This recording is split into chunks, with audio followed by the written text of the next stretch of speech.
I now give the floor to the distinguished representative of Armenia to introduce an address by the head of government. Madam President, I have the honor to present the pre-recorded statement by His Excellency Mr. Nikol Phashinyan, the Prime Minister of the Republic of Armenia. Thank you. Mr. Secretary General, Excellencies, ladies and gentlemen, we commemorate the 75th anniversary of the United Nations in difficult times for humanity in many aspects, including for the architecture of international relations and our shared institutions that channel international cooperation and provide a framework for achieving common goals. Sovereignty of all states, no matter size and power, is better maintained, and national interests are better served in the current system when there is respect for international law, including, first of all, the UN Charter.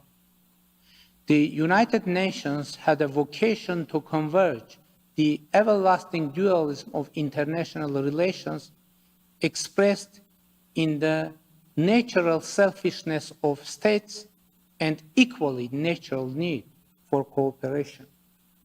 The United Nations proved its vitality by converging these two seemingly incompatible notions into an effective global system of sovereign nations united by common values and principles, sharing a common vision for the future and having the determination to have common institutions of cooperation. By effectively implementing the principle of self-determination of peoples, the United Nations gave birth certificates to or helped restore the independence of more than 100 states. Many peoples, as never before in the history of humanity, received the chance to have their say in world affairs and to realize their potential of development, setting their nations on the path of prosperity. Some might assume that this process stopped with the end of the Cold War, but that might be an illusion. Rejection of the right of self-determination could only lead to oppression and further violence. It would profoundly contradict the core values of the United Nations and the historical evolution of the global international order. The emergence of a number of states within the last 2 decades is the best evidence of that trend. Another core value of the United Nations system is the prohibition of threat of force or use of force in international relations, which is a central pillar for the preservation of global peace and security and a major prerequisite for sustainable development. Ladies and gentlemen, global challenges sometimes cause oscillation between international solidarity and self-interests, hesitation and even disappointment in multilateral institutions, as illustrated by the drastic situation caused by the COVID-19 pandemic and its grave social economic consequences. Effective multilateralism with a central role for the UN is instrumental in addressing global and regional challenges.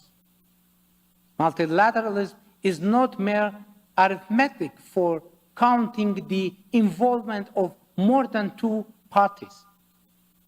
It is a principle, an ideology of mutual respect, trust, and a culture of consensus. Likewise, the UN is not just its 193 member states. It is more than a common platform for presenting national interests. It is also a framework to shape common interests, to listen and consider every voice from all over the world. The UN is also about the protection of human rights and the universality of their application.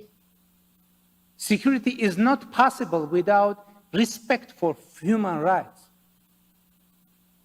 Ladies and gentlemen, today, just like 75 years ago, the core task of the UN is to provide peace and to promote solidarity and cooperation for sustainable development.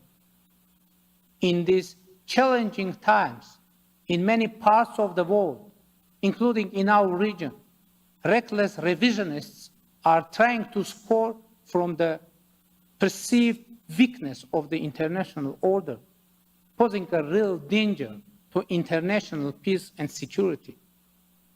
Social engineering of historic memories and even appropriation of the civilizational heritage of others are becoming commonplace. That is yet another signal that we need to recommit to effective multilateralism in order to provide a strong institutional backbone to the international community for becoming more resilient in the face of global challenges. As Jean-Jacques Rousseau once wrote, obedience to a law which we prescribe to ourselves is liberty.